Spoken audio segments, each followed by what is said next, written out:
Gold কোস্টের আকাশে ঝলমলে আলো, রেড কার্পেটে তারকাদের হাঁটা চলার মঞ্চে ইতিহাস লেখা মুহূর্ত। একটা অ্যাওয়ার্ডস 2026 যেন হয়ে উঠেছিল অস্ট্রেলিয়ান সিনেমা ও টেলিভিশনের শক্তি প্রদর্শনী। রাতের সবচেয়ে বড় আলো কেড়ে নিয়েছে ব্রিং হার ব্যাক অভিনেতা জ্যাকব এলর্ডি। বিস্তারিত জানবো প্রতিবেদন থেকে। শুক্রবার গোল্ড কোস্টে বসেছিল অস্ট্রেলিয়ার বিনোদন জগতের সবচেয়ে মর্যাদাপূর্ণ আসর একটা অ্যাওয়ার্ডস 2026। আলো, ক্যামেরা, অ্যাকশন সব মিলিয়ে রাতটা ছিল গ্ল্যামার আর আবেগের মিশেল। এবছর ছিল দানি ও মাইকেল ফিলিপোর হরর থ্রিলার ব্রিং হার ব্যাকের নিরঙ্কুশ আধিপত্য।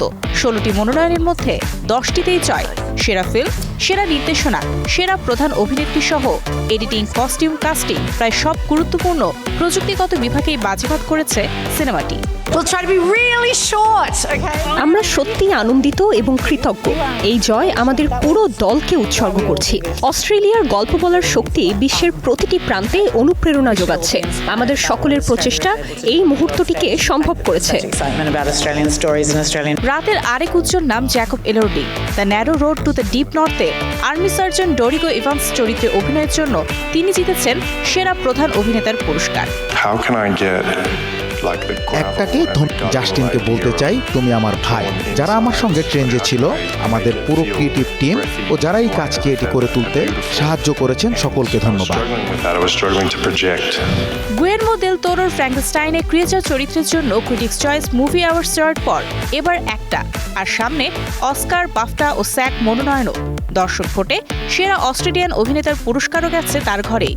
অন্যদিকে তার সহ অভিনেত্রী মার্গো রবি নির্বাচিত হয়েছেন সেরা অস্ট্রেলিয়ান অভিনেত্রী হিসেবে, যেন অস্ট্রেলিয়ার তারকাখচিত শক্তিরই প্রতিচ্ছবি। টেলিভিশন বিভাগেও ছিল তুমুল প্রতিযোগিতা।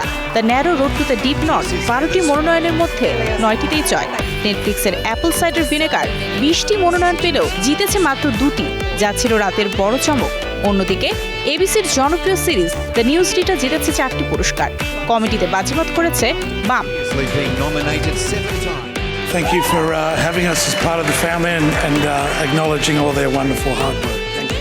এদিকে বিশেষ স্বীকৃতিতে সারা স্নুক পেলেন একটা টেল ব্লেজার অ্যাওয়ার্ড, আর কিংবদন্তি পরিচালক ব্রুস বেয়ার্সফোর্ড পেলেন লংফোর্ড লাইল লাইফটাইম অ্যাচিভমেন্ট অ্যাওয়ার্ড, যা তুলে দেন আরেক প্রখ্যাত অভিনেতা ব্রায়ান ব্রাউন। একটা অ্যাওয়ার্ডস 2026 শুধু পুরস্কারের রাত নয়, ছিল অস্ট্রেলিয়ান সিনেমা ও টেলিভিশনের শক্তি, সৃজনশীলতা আর ভবিষ্যতের বার্তা।